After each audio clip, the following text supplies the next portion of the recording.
Welcome, David. It's so wonderful to meet you, and thank you so much for coming. I know you've done some amazing work, and people have been talking to me about you.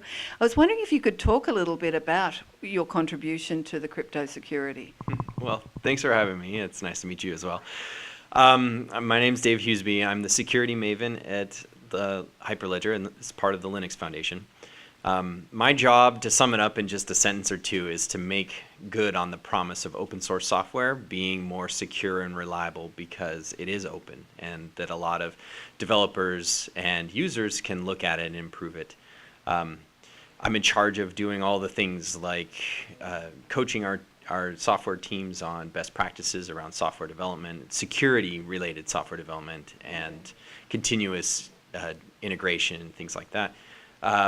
I also organize our bug bounties, and I organize our outside security audits to put a floor under the trust and the security that the trust that our community puts in the software that we publish. So it's a fairly unusual role at the Linux Foundation. Yeah. Most people at the Linux Foundation are focused mostly on the community, but because of the highly security-related nature of distributed ledgers and blockchains, the Hyperledger project decided to hire somebody like myself who's more technically oriented. Great, fantastic. And so what do you think at the moment are the big outstanding issues as far as security in the crypto world? Well, I think the biggest problem with these distributed ledgers and cryptocurrencies is that it's a fundamental shift in the security model. Normally, what we're all used to, I mean, my entire life, we've all been used to going to some place where we log in with a username and password, and when we want to do something, say upload a file or download a file or share a photo, a request goes to a central server, and the central server says, oh, I'm talking to Dave. Yes, Dave can share that photo.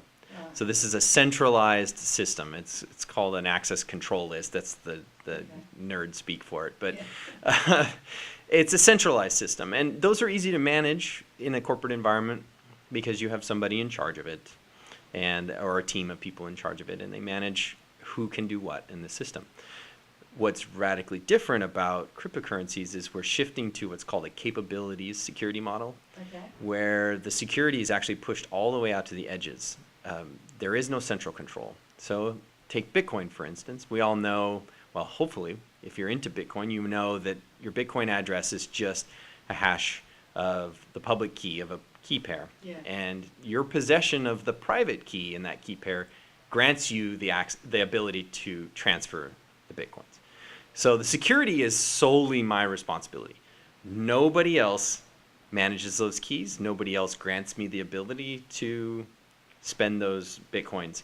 It's all on me. And it also makes the cryptographic key pairs high-value targets for people who are stealing data or compromising systems. And what we're worried about right now, what keeps me up at night, yeah. is that we're very good. Well, I wouldn't say we're very good. We're getting better right. at securing centralized systems, servers, right? The things that used to handle all of the authentication yes. and security, or needed a higher level of security. But now we're pushing all the security out to the edges to people's personal PCs, which traditionally haven't had very good security. And your everyday user is not security oriented. And so basically what we're doing is we're taking all the gold bars out of the Federal Reserve and we're handing them out to people and saying, have fun, figure out a way to secure that gold bar because, someone might steal it from you. Yeah. And so that's the biggest concern, I think, with security, is that really we're putting all the trust and power into the end user's hands. I ultimately think that's a good thing, but it means that we have a huge gulf in terms of human-computer interface that we need to get over. I mean, I really think we need a Steve Jobs moment around handling our cryptographic keys and our identity in these systems. And tell me what a Steve Jobs moment is. A Steve Jobs moment is, this is the greatest thing in computer history. He walks on stage with an iPhone and he goes, no, just use your finger. And everybody goes, duh, right? I mean, and it totally changed the way we interact with Right, computers. right, Like in one sentence. right. Right. Yeah. Okay, got it. That's what we need. We need somebody to come up with that genius duh of like, oh, of course, that's how we should handle all of our cryptographic keys or our identity and that kind of thing. Because what we have right now is painful and slow and hard to manage and puts a lot of responsibility in people's hands who I don't think are ready for that level. And it sounds like more education's needed then, with your image of that it's being passed out to the users, then the users probably need more education about security. Would that be correct? Yeah, oh, for sure.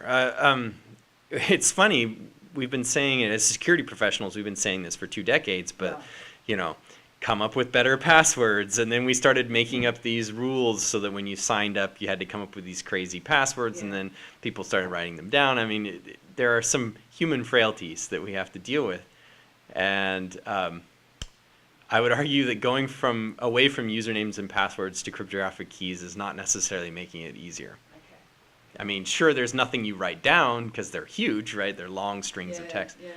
But keeping them secure as files on your system is probably more difficult, I would think. Yeah. So in light of that, when we really haven't got that together, what do you think are going to be the big issues as regards security in the future? Well, of course that. I mean, that's We the... have to get that fixed, right? Yeah, kind of. Yeah, I mean, this is like putting seatbelts in cars. It's Yeah. like, we should probably do that. Yeah. We got to figure it out. I don't know what the answer is. If I did, I wouldn't be here. You're a millionaire, right?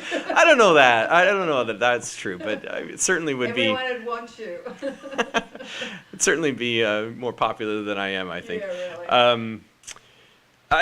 You know, the other things that we have to deal with are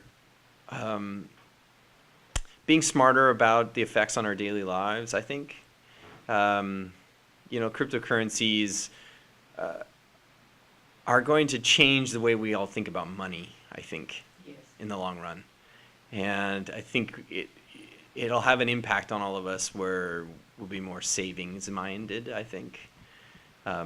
Because it's truly honest money, I think, especially if you're talking about Bitcoin, right? Not any of these like fly-by-night, you know. ICOs. Yeah, my coin, trust me, it's solid.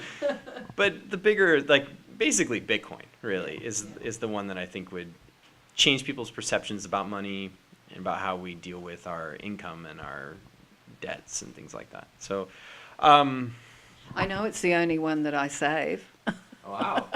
So you're a So, Bitcoin maximalist? So I've just confirmed your theory. Yeah. I never thought of it like that, but you're right. Yeah, you're a Bitcoin maximalist.